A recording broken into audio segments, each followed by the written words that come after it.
porque debido al estado de salud de Boris Johnson en un momento de emergencia nacional, sumado además a la falta de un procedimiento formal de sucesión para los jefes de gobierno, se han despertado varias dudas sobre quién lidera el país. Y es un tema que conversamos hasta ahora con Pablo Cabrera, ex embajador e investigador asociado del Centro de Estudios Internacionales de la Universidad Católica. Pablo, ¿cómo estás? Muy buenas noches. ¿Cómo estás, Alejandra? Buenas noches, encantado de saludarlo. Igualmente, pues a ver, Pablo, revisando lo que ha pasado en el Reino Unido, tenemos por un lado a Dominic Raab, a quien Boris Johnson le delegó sus funciones, pero el mismo Dominic Raab ha dicho que quien sigue al mando es Boris Johnson. Por lo tanto, lo que muchos se están preguntando es quién manda en estos momentos, sumado a que Reino Unido no cuenta con una constitución escrita. ¿Cómo tenemos que interpretar todo esto? Bueno, como se sabe, el sistema institucional británico es bien especial y en lo que se refiere al gobierno parlamentario y cómo se maneja la política en el poder ejecutivo, podríamos decir, si bien es cierto la reina es la jefa del Estado, ¿no es cierto?, la soberana, es una responsabilidad colectiva y el primer ministro es un primo inseparable. ¿Y cómo se maneja esto? No hay una ley formal sobre esto, como todas son las cosas en Inglaterra. Hay sí un manual de gabinete que fue hecho hace muy pocos años atrás, en momentos de crisis también, cuando habían algunos enfermos ministros, y ese manual de gabinete fue escrito en 2010, que es un compendio de leyes, costumbres y experiencias, con el objeto de ver cómo se maneja el gabinete en situaciones de crisis, y una de las más grandes es esta. Y en ese sentido, Boris Johnson quiso darle un relieve a Raab, y eso desde un punto de vista británico tiene alguna explicación más allá de que él sea cercano a Raab o no cercano a Raab, sino que los tres ministros del gabinete que podrían haber asumido ese puesto mientras él estaba en el hospital, que eran ministros del Interior, el secretario del Foreign Office, como es Raab, y el ministro de Finanzas, el que habita en Downing 11, no tienen mucha experiencia política los otros dos. Son personas en el partido de sectores, de grupos que emergieron y que entraron a este gobierno de Boris Johnson, que es un gobierno muy particular. Hay que recordar que antes de asumir, si bien es cierto que sacó una votación enorme, prácticamente toda la institucionalidad conservadora tradicional salió y no participó mucho en toda esta situación. De hecho, su gabinete no hay ninguno de aquellos. Entonces, quizás Raab y Gove, que es el que está lidiando como todo el tema del Brexit, quizás ellos dos son los de más experiencia y por eso a lo mejor pudo haber dicho que Dominic Raab sea el que siga mientras él está en la clínica. Pero desde el momento que hubiera una inhabilidad y ni Dios quiera el desaparecimiento de Boris Johnson, obviamente que ahí hay un procedimiento muy claro de sucesión. Ahí son el partido conservador tiene que reunirse y todos los miembros del gabinete tienen que reunirse y proponer un líder, y al proponer el líder llevárselo a la reina para que apruebe ese líder y forme el nuevo gobierno. O sea, de que esté esto en el limbo no es así. Sí, hay un procedimiento, si bien es cierto, es un procedimiento de costumbre, más bien consuetudinario. Sí, sin embargo, Pablo, en términos prácticos, actualmente, ¿cuál es el alcance de poder que tiene Dominic Raab? ¿Qué tipo de medidas puede tomar? ¿Cuáles no? Por ejemplo, la decisión que se está discutiendo ahora en Reino Unido sobre si seguir restringiendo las medidas de confinamiento, ¿eso lo puede dictar él? ¿Cómo funciona ahí el tema? Bueno, hay algunas medidas que son bastante importantes que tiene que medirla el gabinete colectivamente. El primero de todo, el botón nuclear. No creo que estemos en un momento de que Gran Bretaña pueda utilizar el botón nuclear, pero el primer ministro tiene a su cargo el botón nuclear y no es menor esa responsabilidad. Y tiene que haber alguien que lo tiene. Ayer se le preguntó al gabinete quién era el que estaba a cargo del botón nuclear y dijeron que por razones de seguridad no lo podían decir. Eso demuestra una vez más que una responsabilidad colectiva.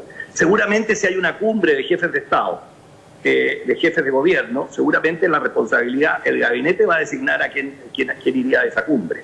Yo creo que hay tareas que involucran al país en su imagen exterior y otras en la conducción diaria del gobierno. Yo creo que Raab, si bien es cierto un hombre joven, es un hombre de bastante experiencia parlamentaria, es un hombre de una vasta cultura, muy cercano a Boris Johnson, y obviamente que por algo lo eligió. Y no ha sido un hombre muy de la institucionalidad del partido. Ha estado en varias posiciones diferentes, pero hay que pensar de que Boris Johnson no está gobernando, reitero, por la institucionalidad. Entonces, una vez más, esta excepción de Gran Bretaña nos lleva a pensar, según lo que dicen allá. Acuérdense que Gran Bretaña es un país de mucho rumor, de mucho gossip, de mucho tabloide.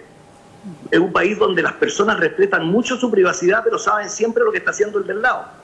Desde la ventana, detrás de la persiana, detrás de lo que se dice. Entonces los tabloides venden mucho y los rumores cunden todos los días, y la verdad hay que mirarla y buscarla en las costumbres, en la ley que exista, y también en las prácticas constitucionarias y en lo mejor del país, que yo estoy seguro que el Partido Conservador tiene un respaldo grande hoy día para poder regir los destinos del país en esta coyuntura.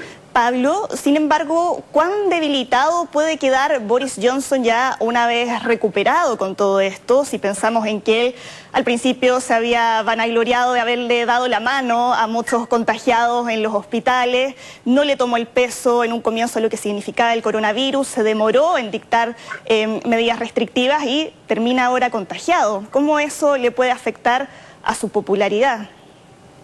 Bueno, esas son las paradojas de la política, ¿no? Y de la política británica. Efectivamente, el 3 de marzo, Boris Johnson se jactaba de darle la mano a los empleados de la salud, incluso que han sido muy reconocidos su trabajo, no solo en Gran Bretaña, sino que en toda Europa y aquí en Chile también. Obviamente que esto le pasó la cuenta y un mes después estaba echando a la clínica, echando al hospital.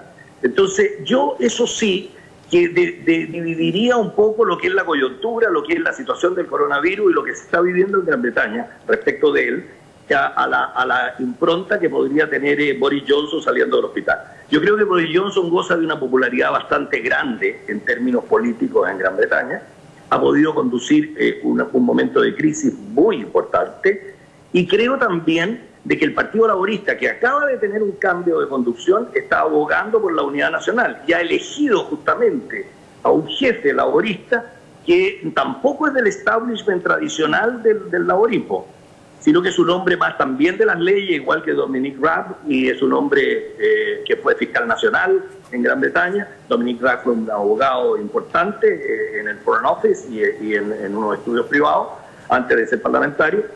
Y obviamente que el Partido Laborista también está buscando un camino de unidad nacional.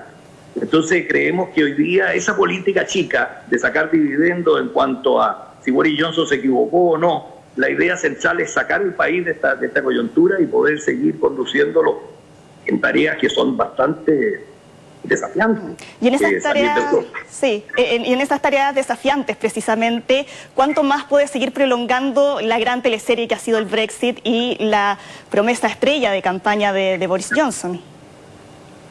Bueno, yo creo que el COVID-19 congeló un poco la política en todas partes del mundo, pero obviamente que en Europa principalmente porque ha sido el continente más atacado. Y otra paradoja, Gran Bretaña está en este momento en el año de la transición, está en Europa, está dentro de Europa.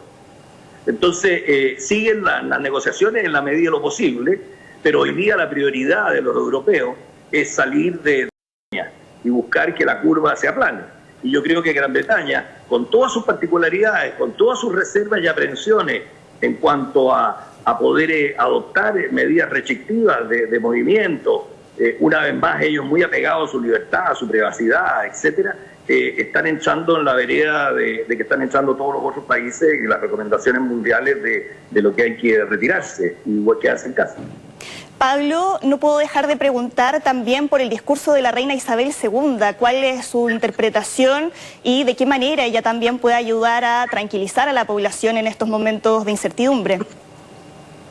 Bueno, la reina juega un papel importantísimo en Gran Bretaña y hoy día, sobre todo cuando se ve una Gran Bretaña más encogida de lo que fue tradicionalmente, ¿no es cierto?, a través de la Commonwealth.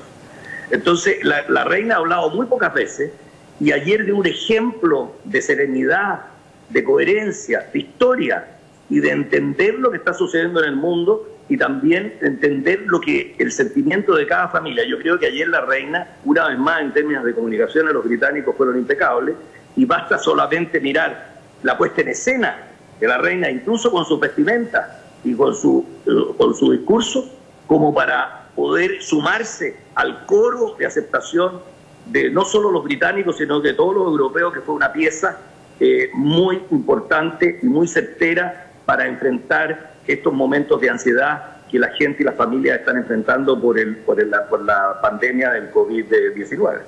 Bien, Pablo, muchas gracias por esta conversación, muy interesante como siempre. Ahora cuidarse y nos reencontramos en una próxima entrevista. Que esté muy bien. Cuídese usted, Soledad, también. También. Gusto saludarlo. Igual, pues que esté bien. Adiós. Buenas noches.